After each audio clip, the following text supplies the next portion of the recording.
Hello friends, எல்லாருக்கும் வணக்கங்க. கலாஸ் ரெசிபில இன்னைக்கு ஷ்ரெட்டட் எக் கிரேவி எப்படி டேஸ்டா பண்றதுன்னு பார்க்கலாம் வாங்க.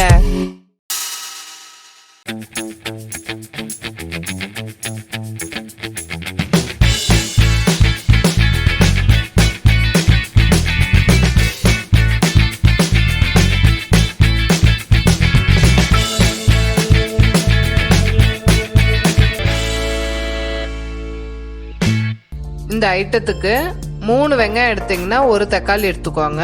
இன்னைக்கு 4 பேருக்கு கிரேவி பண்ண போறோம். அதுக்கு 4 முட்டை வேக வச்சு எடுத்திருக்கேன். கடாயில கொஞ்சம் எண்ணெய் சேர்த்துக்கோங்க.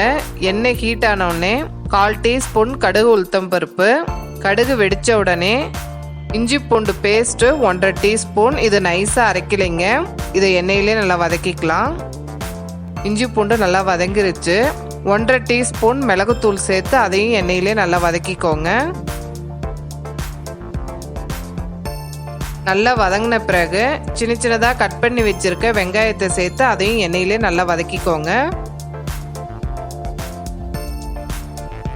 வெங்காயம் நல்லா வதங்கிருச்சு. இப்போ சின்ன சின்னதாக கட் பண்ணி வச்சிருக்க தக்காளி, 1/2 டீஸ்பூன் மிளகாய்த்தூள், கொஞ்சம் மஞ்சத்தூள், இதுக்கு தேவையான உப்பு சேர்த்து எல்லாத்தையும் நல்லா கலந்து விட்டுக்கோங்க. பாருங்க, இந்த மாதிரி நல்லா வதங்கின பிறகு 3 குழிக்கரண்டி தயிர், கொஞ்சம் கருவேப்பிலை சேர்த்து நல்லா கலந்து விட்டுக்கோங்க. புளிக்காத தயிர் யூஸ் பண்ணிக்கோங்க. இது அப்ராக்சிமேட்டா 150 ml. இது எண்ணெய் பிரிஞ்சு மேலே வர வரைக்கும் வேகட்டும். 5 நிமிஷம் மூடி வச்சிடலாம். எண்ணெய் பிரிஞ்சு மேலே வந்துருச்சு. இப்போ வேக வச்ச முட்டையை துருவி சேர்த்துட்டு எல்லாத்தையும் நல்லா கலந்து விட்டுக்கோங்க.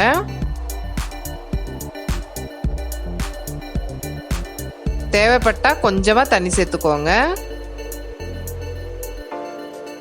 லாஸ்ட்ல கொஞ்சம் கொத்தமல்லி இலை சேர்த்துக்கோங்க. அவ்வளோதாங்க, ஷ்ரெட்டட் எக் கிரேவி ரெடி. இது சப்பாத்திக்கு ரொம்ப நல்லா இருக்கும். இதை ட்ரை பண்ணி பார்த்துட்டு உங்களோட கமெண்ட்ஸ் எனக்கு ஷேர் பண்ணுங்க. இந்த வீடியோ உங்களுக்கு பிடிச்சிருந்ததுன்னா கலாஸ் ரெசிபிக்கு சப்ஸ்கிரைப் பண்ணுங்கள். பெல் ஐக்கானை கிளிக் பண்ண மறந்துடாதீங்க.